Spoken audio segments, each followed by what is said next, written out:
¿Cómo están? Finalmente se obtuvo un acuerdo con respecto al rescate financiero para Chipre. Sin embargo, la incertidumbre y las dudas siguen manteniéndose en la zona euro con respecto a posibles y futuros rescates financieros y también qué contexto se está dando en la región, especialmente en sus autoridades y principales entidades. Vamos a comenzar sobre esto, vamos a ver las dudas que se abren tras el acuerdo en Chipre con el economista jefe de Vice Inversiones, Cristóbal Doberti. Cristóbal, muchas gracias por estar aquí en DFTV.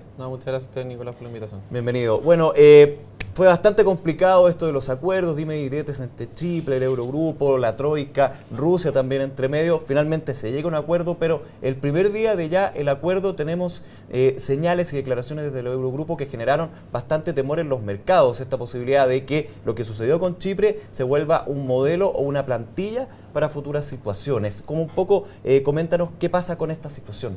Claro, al rescate de Chipre, que de alguna forma hasta ese punto es bastante similar a lo que había pasado, ¿no es cierto?, con otras economías de la región, se suman ciertas diferencias que son bastante importantes en términos de analizar de qué es lo que puede pasar de aquí en adelante en la zona euro. A ver, a diferencia de los otros países o gobiernos que habían sido rescatados por las autoridades regionales, a Chipre se le pone la condición adicional de que parte del rescate tiene que ser llevado a cabo mediante, ¿no es cierto?, un porcentaje de los depósitos, mediante un impuesto a los depósitos en la banca. Medida muy criticada y que de hecho era el gran varapalo de esta negociación. Exactamente. ¿Y cuál es la diferencia principal? Bueno, que no solo el sector privado tiene que contribuir, ¿no es cierto?, a los rescates mediante medidas de austeridad fiscal, aumentos de impuestos y disminuciones de gastos, sino que también mediante los depósitos bancarios. Ahora, aquí tenemos que recordar de que todas las medidas que se habían implementado en la zona euro el año anterior, básicamente lo que buscaban era separar al sistema financiero, ¿no es cierto?, de los problemas fiscales. Y justamente esta medida vuelve a interrelacionar, ¿no es cierto?, estas dos se entidades. retrocede. Exactamente, se retrocede de cierta forma. ¿Por qué? Porque ¿qué pasa si en países como Malta, Luxemburgo, que en algún minuto, ¿no es cierto?, pudieran pedir algún rescate financiero a las entidades de la región? Bueno, lo que primero que pueden pensar las personas, ¿no es cierto?, de esos países, es que también van a aplicar este tipo de medidas, ¿no es cierto?, en las medidas de asistencia financiera. Es decir, recurrir a un porcentaje de los depósitos bancarios. Si ese temor se genera, de alguna forma podríamos provocar corridas bancarias en esas economías. Y eso significa desestabilizar el sistema financiero, desestabilizar la economía no solo de ese país, sino que podría también golpear a la banca, ¿no es cierto?, europea. Por lo tanto, si bien el rescate funcionó, se están aprobando ya los dineros y los fondos para estabilizar el sistema en Chipre. Exactamente. De alguna forma, las medidas con las cuales fue aprobado este nuevo rescate podría generar mayores tensiones en la región y volver a pensar de que un colapso sistémico en la región se podría generar, ¿no es cierto?, durante los próximos trimestres. Eso era algo que se había eliminado el año anterior, dada la aplicación de distintas medidas, ya sea la conformación de los fondos SM, SFS, los fondos de emergencia. exactamente, el OMT, la famosa intervención, ¿no es cierto?, del Banco Central Europeo en los mercados, de alguna forma la default, de alguna forma oculto que tuvo Grecia, todas esas medidas que de alguna forma habían contribuido a separar el sistema financiero del sistema fiscal, de alguna forma la contribución, ¿no es cierto?, de este impuesto a los depósitos de los bancos de Chipre, de alguna forma tiende a acercar estos dos grupos nuevamente. Y lo que nos lleva a pensar de que claramente los riesgos para hacia el futuro son mayores de los que estábamos previendo inicialmente.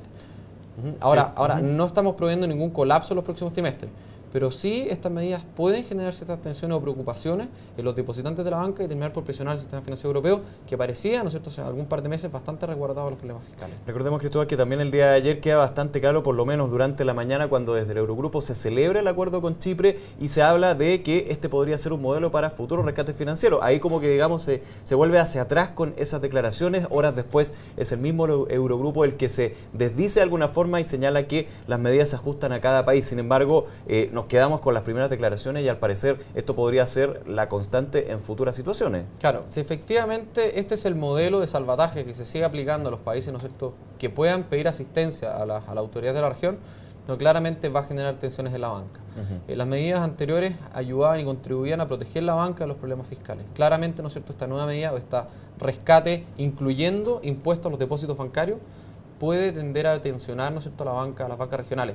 Pensemos en el caso de Malta, en el caso de Luxemburgo. Bueno, pensemos en el caso de Italia también. Yéndonos ya a economías más grandes que podrían generar, ¿no es cierto?, un colapso sistémico mayor. O sea, en un par de semanas más, un par de días más, el Parlamento italiano tiene que escoger un primer ministro. De no ser así, el Parlamento puede ser disuelto. Bueno, ¿qué pasa nuevamente? Vamos a tener una de las grandes economías sin una cabeza de gobierno, vamos a tener una de las grandes economías que se encuentra en una debilidad económica importante y que tiene que seguir cumpliendo con sus metas fiscales.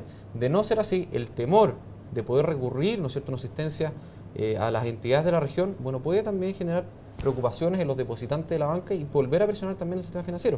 Por lo tanto, de alguna forma, la medida que es impuesto, es decir, este rescate incluyendo impuesto a los depósitos, que es una quita a los depósitos de la banca, claro, de alguna forma puede, en momentos de tensiones globales, presionar de forma adicional a la banca, que era algo que habíamos buscado, ¿no es cierto?, que no se generara en el último tiempo con todas las medidas que se han implementado. Pasos hacia atrás, pasos hacia adelante. ¿Cuáles son las medidas correctas finalmente? ¿Cuál es un poco, obviamente aquí nosotros solo podemos especular y ser más bien espectadores, pero ¿qué es lo que se está viendo en el mercado de lo que es correcto hacer en este tipo de situaciones? A ver, efectivamente, lo más importante en un comienzo era separar el sistema financiero de los problemas fiscales. Si tenemos una recesión económica con medidas de austeridad fiscal, bueno, en la medida que no tocamos el sistema financiero, esa recesión económica es focalizada y puede contagiar a los principales socios comerciales. Claro. Ahora, en la medida que incorporamos el sistema financiero en este problema, en este embrollo, bueno, ya empezamos a hablar de consecuencias un poco más globales.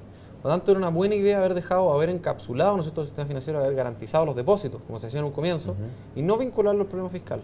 Volver, ¿no es cierto?, a juntar al sistema financiero con los problemas fiscales de la zona euro puede llevar en algún minuto, ¿no es cierto?, un escenario no deseado y pone nuevamente sobre la mesa ver escenarios quizás un poco más catastróficos de los que estamos asumiendo inicialmente.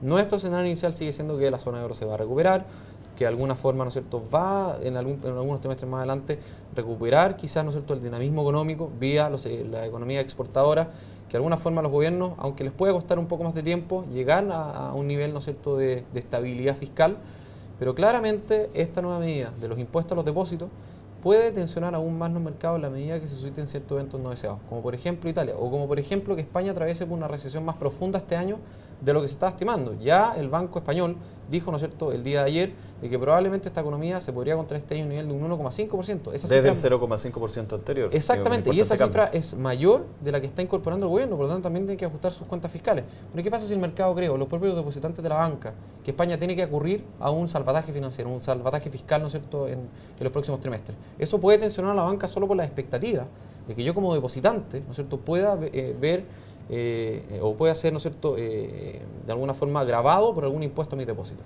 Y eso puede generar tensiones adicionales a las que estamos esperando y sin duda, ¿no es cierto?, puede pasar de aquí en adelante. Tensión que se mantiene, bueno, y que va cambiando también de colores, así que vamos a estar muy atentos. Cristóbal, muchas gracias por este comentario. No, muchas gracias a ti, Nicolás. Nos vemos. Y a ustedes ya los dejamos invitados, por supuesto, a una nueva entrevista aquí en DFTV.